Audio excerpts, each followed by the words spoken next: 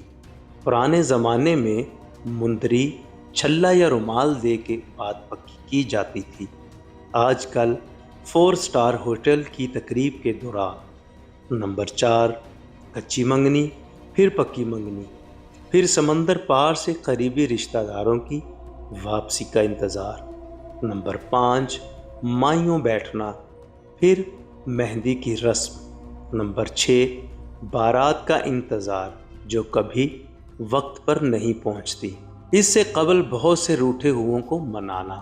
Number 7، رخصتی، شب زقاف، سہاگ رات، شب وصل، ولیمہ اور پھر مکلاوہ۔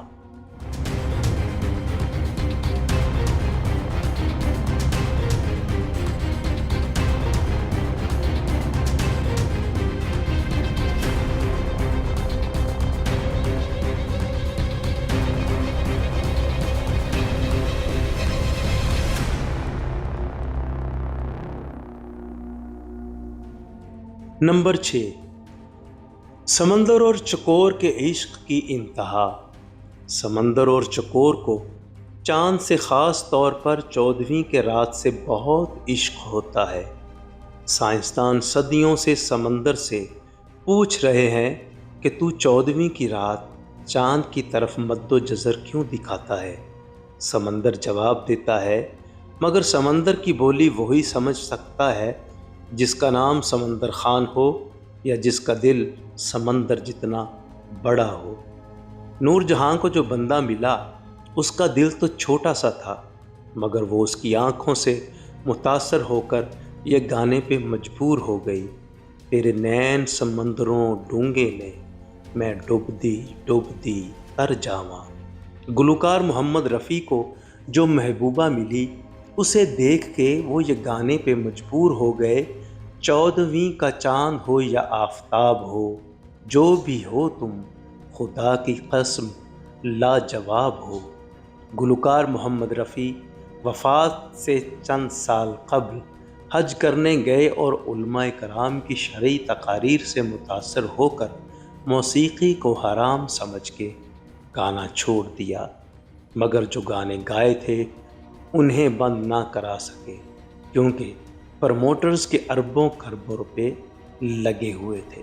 نمبر 7، پروانوں اور پتنگوں کی مدد سے عاشق کامل کی تلاش۔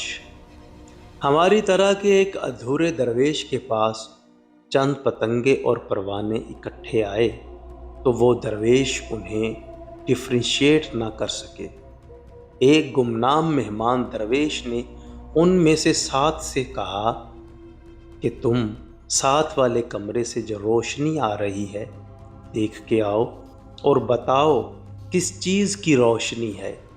7 میں سے 6 واپس آ کر کہنے لگے، اندر کمرے میں شمع جل رہی ہے۔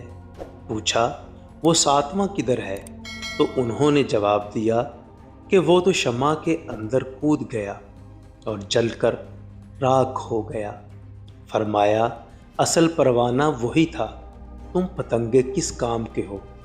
تو پتنگوں کے سردار نے تقریر کی، اگر کسی نے قریبی چوک تک جانا ہو تو پیدل جا سکتا ہے، اگر ٹھوکر نیاز بیگ تک جانا ہو تو بائک کی ضرورت پڑے گی، اگر اسلام آباد جانا ہو تو کار یا بس کی ضرورت پڑے گی، اگر کراچی جانا ہو تو ٹرین کی ضرورت پڑے گی، اگر مانچسٹر جانا ہو تو ہوائی جہاز کی ضرورت پڑے گی، اگر چاند پہ جانا ہو تو پہلے انڈیا کی فلم دیکھنی پڑے گی، چاند کے پار چلو پھر ناسا یعنی امریکہ جا کر خلائی جہاز یعنی چاند گاڑی پر بیٹھنے کی تربیت لینا پڑے گی، اگر کائنات کی حدود سے باہر لامکان میں جانا ہو تو عشق کے گھوڑے پہ سوار ہونا پڑے گا اور اسے اسپیشل لو ونگز یعنی عشق کے پر لگوانے پڑیں گے۔ جیسے برسات آتے ہی ہم پتنگوں کو خود بخود پر لگ جاتے ہیں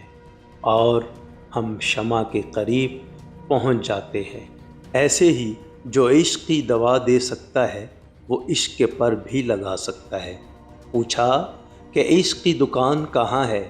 جواب دیا، وہ جو بیچتے تھے دوائے دل، وہ دکان اپنی بڑھا گئے۔